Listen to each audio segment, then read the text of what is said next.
Jumping straight into loadout, the general loadout of the character stays roughly the same with a couple of weapon and mod changes as you go on, so it's up to you how far you want to take it, but I'll run you through the general loadout to start with. We went Pathfinder, again making use of this invisibility smoke grenade combination. With the jump, you are going to be changing between triple and strafe jump. Strafe jump is definitely something that I would run when you get to things like the boot wall or certain jump areas, but generally speaking, triple jump will do you just fine. Vortex grenades, and you want to be using Gambler's Dodge. Your exotic's going to be the 6th Coyote, which is going to provide you with that second dodge charge and allow you to keep rolling and rotating your smoke grenades. Helmet, we're talking boss resist, grenade launcher ammo finder twice, and taken barrier. Grips, we're talking minor resist, enhanced grenade launcher loader, and high energy fire. Now, you do not need to use high energy fire. I like the whole charged with light process and the idea of using it to increase my damage. That's why I stick it on, but you could take it off if you want and swap something else in, like a fastball or loaders, for example, and just drop this straight out. It's totally up to you. I'm just a big fan of it. Again, we are using the 6th Coyote. You want to go major resist, grenade launcher reserves. I have overload grenades left on from a different period, but to be honest, I'd just go double grenade launcher reserves. Totally up to you what you throw in this extra slot, but that would be my recommendation. Boots, minor resist, double grenade launcher scavs, and taking charge. Taking charge being that you become charged with light by picking up orbs of light, and this allows you to then proc the high energy fire, giving you the bonus down. On the cloak, we're talking concussive dampener. Honestly, you could probably swap this out. It's definitely less useful here, so you could swap it out for a different resist or a recovery or something like that. But personally, I like to go with the concussive dampener just in case of any splash damage that can appear. Recuperation, you're replenishing health each time you pick up an orb of light, huge, as well as your oppressive darkness, again, huge. I use shield break charge here. Again, you become charged with light if you break combatant shield with the matching energy type. Become charged with light, obviously giving you again the high energy fire. You're basically using taking charge and shield break charge to proc the high energy fire. I love it. Some people will say that it's kind of pointless, but I personally do find that when I need to clean out a group of enemies or do a bit of extra damage, then it does come in handy. On the weapons, for the first part, you're going to be using Mountaintop with Annoying Hunger. You do want to stick on anti-barrier rounds. It's up to you what mod you put on your Mountaintop. I went major spec, but Annoying Hunger, you must go anti-barrier. It is super useful, especially in this first area where you can get a lot of ads that will shield themselves and you can just pommel straight through it. It saves you a lot of time, a lot of energy. And you also want to use the Xenophage for this bit. There's a couple of different suggestions that are made for this part, but I found this really useful for just picking off any really annoying hobgoblins as well as breaking captain shields. Really, really useful. Into the second part, and this is the bit where you're running through a lot of the area. You're doing a couple of jump puzzles, which is where strafe jump might come in handy, for example, and you're also going to be taking on a couple of ads. This bit, you can actually switch to a bow. Now, you want it to be a solar bow, and you want to use overload arrowheads, and basically anything that you hit is going to be stunned, and it's really, really useful against a couple of wizards and captains that appear and get in your way. It's actually honestly really, really useful. I was suggested it by a member of my stream. Doesn't have to be a special bow. This one is just moving target and explosive head. Pretty decent, but nothing special, but it's just really, really good for dealing with those really annoying knights or wizards or captains and just breaking those shields, which again will proc your shield break charge, which in turn procs your high energy fire. When you get to the Ogre, you want to swap this out for an Anarchy, and you want to go Gnawing Hunger here as well. So you've got Mountaintop, Gnawing Hunger, Anarchy. The bit that you're going to be using Gnawing Hunger for is for breaking wizard shields, as well as dealing with the volley that comes at you from the Ogre itself. Anarchy obviously for boss damage, Mountaintop for more damage. This is the combo that really worked well for me. After that room, you want to swap back to your Xenophage. This one's going to be really useful for dealing with the likes of your captains again, and knights, and anything really that kind of gets in your way as you move through and keeps you at a distance. At a certain part, you're going to come to a Thrall room. Now, this is not the room where you end up stud walking really slow. That room you're just going to pass straight through using your invis grenades. Instead, this room is really close to the end, and it's just an endless wave of Thrall, and it's going to let you proc stock ammo. Now what you want to do is change to a different chest piece. I personally have a chest piece that is prepared with major resist, grenade launcher reserves. I don't seem to have one here, but I'm pretty sure I did during the run. So you swap it out and then you stick on Celestial Nighthawk. You're going to change your class to bottom tree in order to use that Celestial perk. So you want to go one shot high damage for the final boss. You also want to swap this out for Anarchy, and this will do you just fine. This combination here will do you just fine. On the nade, you want to go over Swarm Grenade. Now I'm going to show you why when I get to the tactics part, but this is going to be your loadout when you get into that final boss area room. The reason why you're swapping to it when you get to the Thrall room is just so that you can charge up your super, fill up your ammo reserves. Again, making sure that you have your ammo reserve perks put on. I don't have them on here, but you want to try and put ammo reserve perks on this, and you want to just stack up as much as you can, especially on your Anarchy, which comes in huge.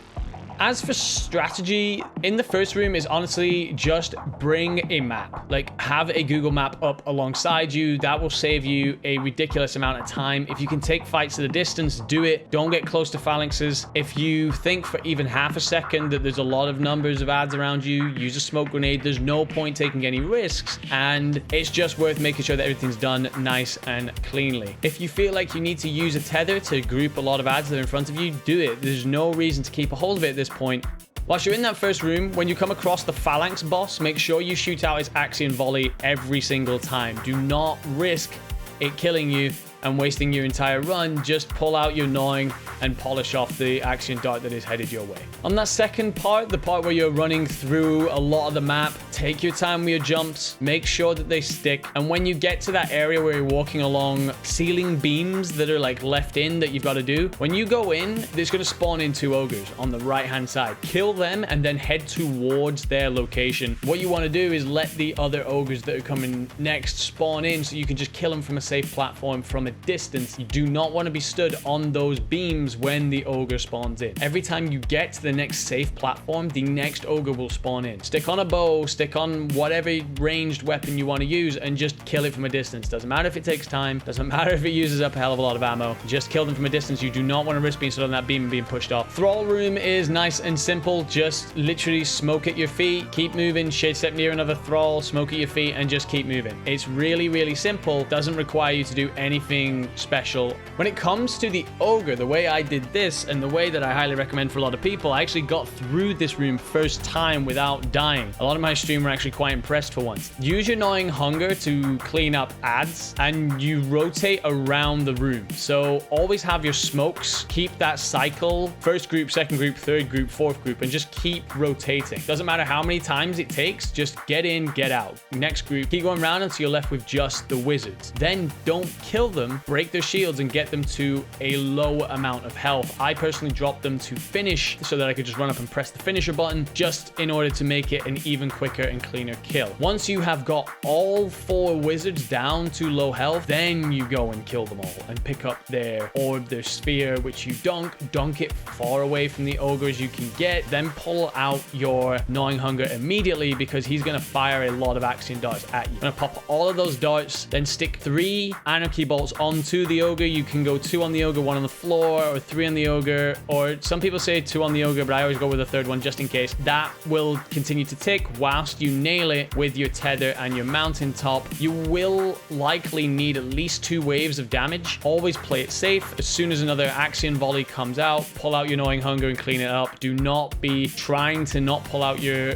gnawing just so that you can get more damage out. It is not worth it. Always play it safe. Take your time. If it means an extra damage wave, it means an extra damage wave. That's it. Just keep rinsing and repeating that. Eventually you will not be able to damage the boss anymore. The ads will spawn back in, and you just again go around. It is not that difficult. You just have to play the safe route at all time. If you find yourself ever caught out of position, so sometimes you cannot have a smoke grenade, for example, and you are stuck between the ogre looking at you and then a wizard off to your left and a wizard off to your right, there are certain coffin structures that you can just crouch behind and literally just wait. Don't play the hero. Don't try and run forward and do your shade step.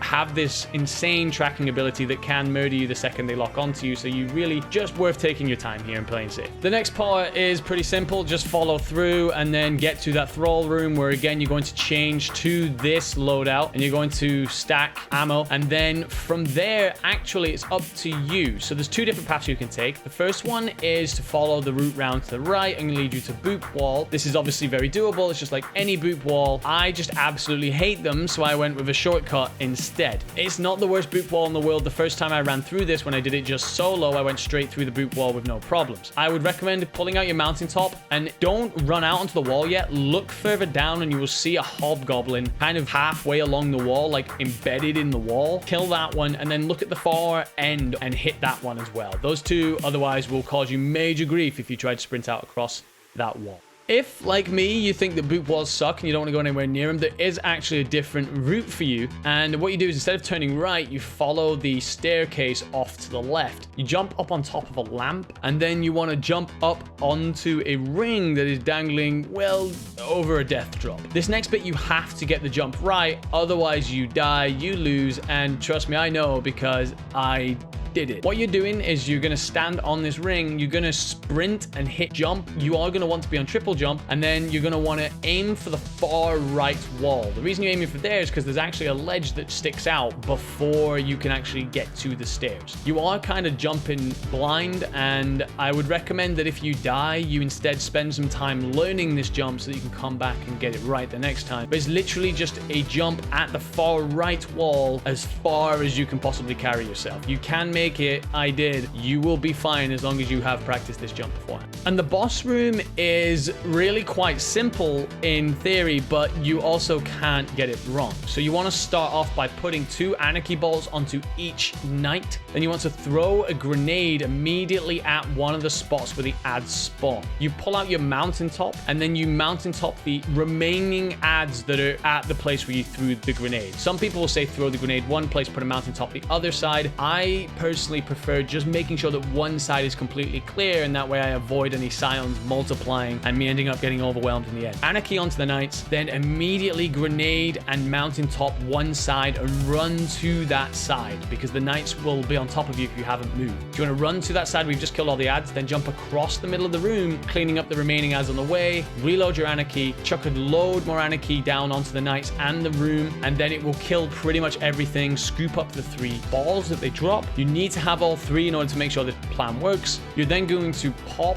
your Celestial Nighthawk, hit the boss in the head for your big 999999 counter, make it look really flashy, and then finish it off. Go with 2 anarchy blasts, go with a couple of mountaintop blasts, whatever you want. I'd personally go anarchy because by now your nerves are shredded and you don't want to use a mountaintop with any potential of blowing yourself up. And that's it, you're done. Honestly, not that bad. I do think that obviously now towards the end of this season, it's a lot easier than it used to be. I'm told of like how there used to be loads, considerably less utility for you to use, and obviously the light level situation, stuff like that, but it is plenty doable. There's a lot of people who talk about this as if it's the worst dungeon in the world. On my solo run, I actually got to the boss without dying, and then died 3 times at the boss whilst figuring out the strategy. When I came to this solo flawless, if I take away my stupid mistakes that I made and little bug moments, I probably only died like twice. I think even with those stupid moments, I died 5 times. Bear in mind, Prophecy took me 25 attempts. This is not that bad, and you shouldn't be shying away from it, and you should be looking to get it done if it's definitely a challenge on your bucket list.